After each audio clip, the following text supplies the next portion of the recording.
Don't forget to like, follow, subscribe, and turn on notifications so that you will receive alerts when there are new episodes. Go get it.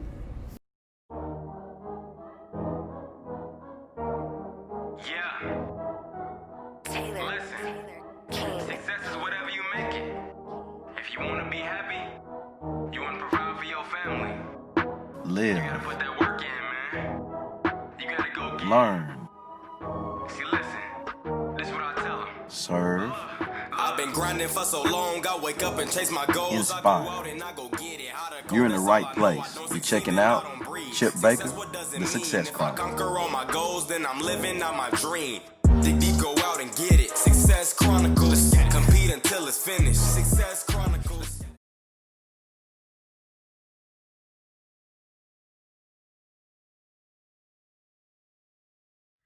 Hey, what's up, everybody? This is Chip Baker coming to you with another episode of the Success Chronicles. And today we are here with my guy, Mr. Tom Mary. Man, great guy doing some really neat things in education and schools, future-ready schools. There's lots of speaking. As an author as well. But so thankful to have him on this episode of the Success Chronicles. So first off, thanks so much. Chip, what's up, my friend? I'm so glad to be hanging out with you today. Thank you for your time as well. Yes, sir. Well, let's dive into it. I know off air we talked a little bit about, your story and who you are, but if you don't mind sharing that with the audience and track your story till now. Sure. So, giving you a little bit of a life story, if I could break it down, and we educators, we like acronyms, right? Or we like to be able to bullet down into a handful of points. I'd say if I had to take my life story and break it down to a couple points, I would say faith, family, and people. And so, faith, self-explanatory. It kind of gives me the compass in life. It gives me that guidance in terms of my vision and where I want to go with things. Family, wife and 2 kids at home. My 2 babies. My little girl's not. I call them my babies, but my little girl's 10 years old. She's in 4th grade. My little boy is a kindergartner this year. So shout out to any kindergarten teachers. I knew the day he went to kindergarten, I knew I couldn't do your job since we've been doing all this remote learning and homeschooling stuff. I really know I can't do your job. So shout out to my kindergarten teachers out there, especially. So that's the family side. And then when I say people, being a longtime educator, I love being around people. I'm motivated by people. Even today, when we look at some of the things going on in our world with the coronavirus and some of the chaos that's out there, we can choose our lens. And what I mean that is, like, I choose to see the goodness in people, and the amount of chaos that we have out there, the amount of uncertainty that we have out there is even more than all that is the goodness in people and the amazing things that we see happening in the midst of all this, and the people stepping up, neighbors helping each other, and those kinds of things. But for me, when I talk people, it's about being in education. I love educators. Educators are the most dynamic, incredible, creative, empathetic people on the planet. And so it's an opportunity to connect with educators in my work world in that regard.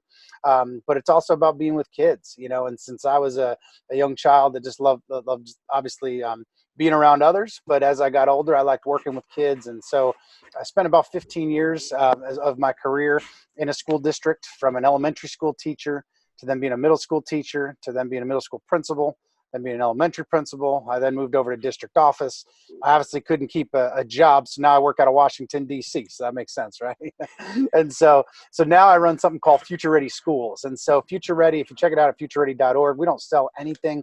We raise a few $1,000,000 every single year to be able to support school and district leaders, to be able to support amazing educators like you, my friend, to help them do what they need to do best. And so we provide tools, resources, trainings, those kinds of things.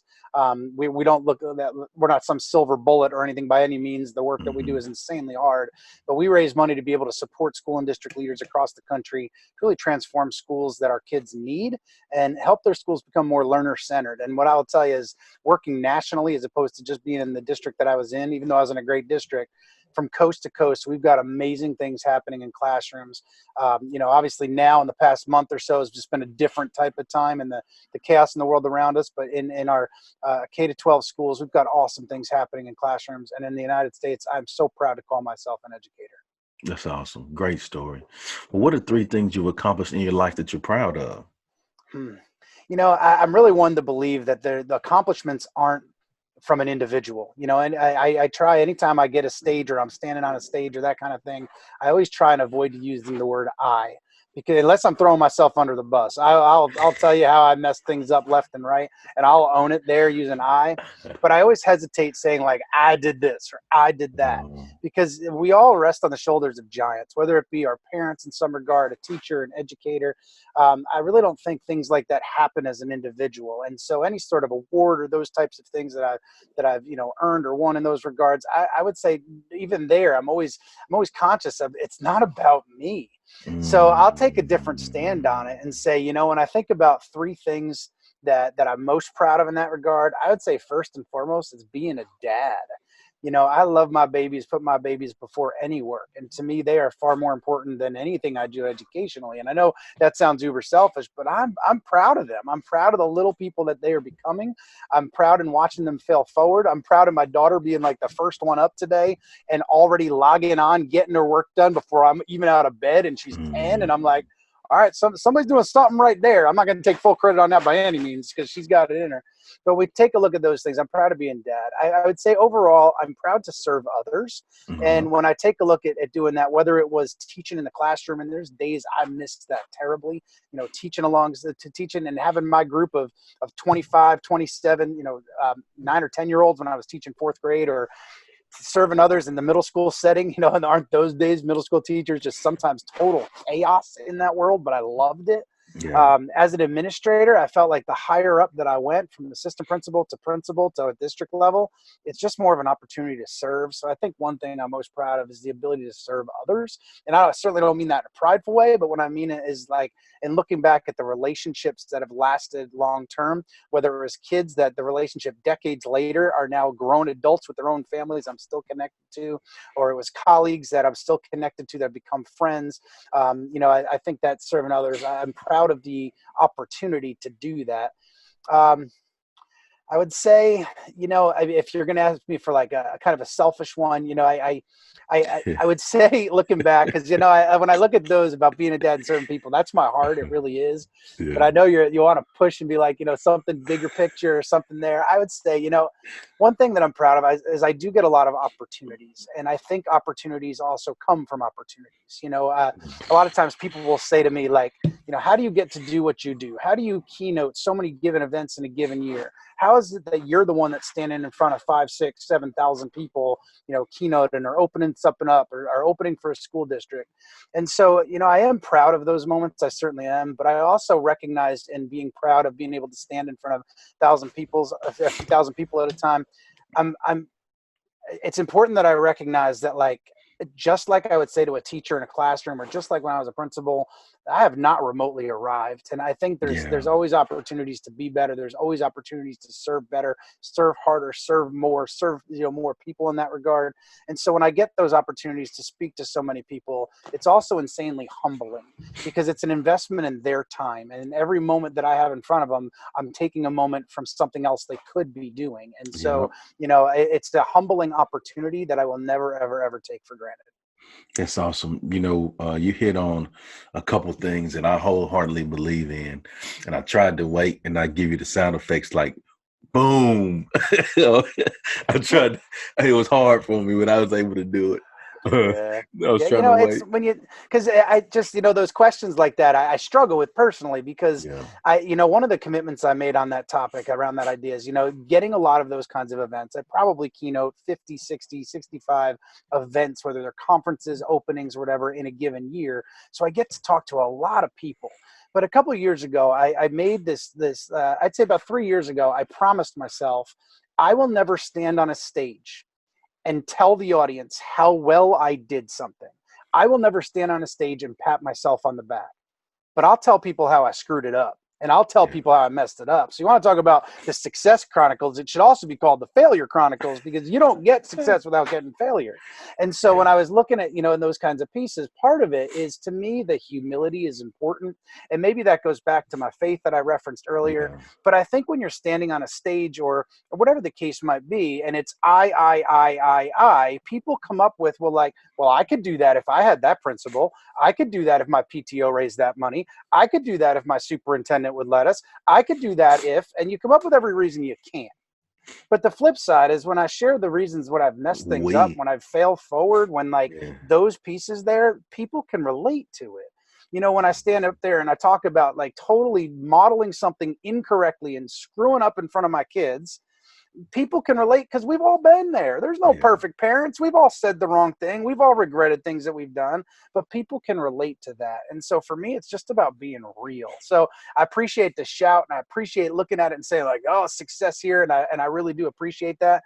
But to me, the humility is really important, and that mindset's important. Because I think the moment we feel, especially as educators, is like, I've arrived, I've mastered this, I've perfected it, this is what it looks like, is a massive step back. And let's Yeah. face it, when we look at the in our classrooms, and we look at if our kids look up to us as a teacher, if our kids look up to us as like this perfect person that never makes mistakes, that always knows what's going on, like as lovingly as I can, like they can't relate to you because they don't know what that feels like. And so it's just important to be real. And so I try to be real when I'm with people. Why? Because I think people respect that.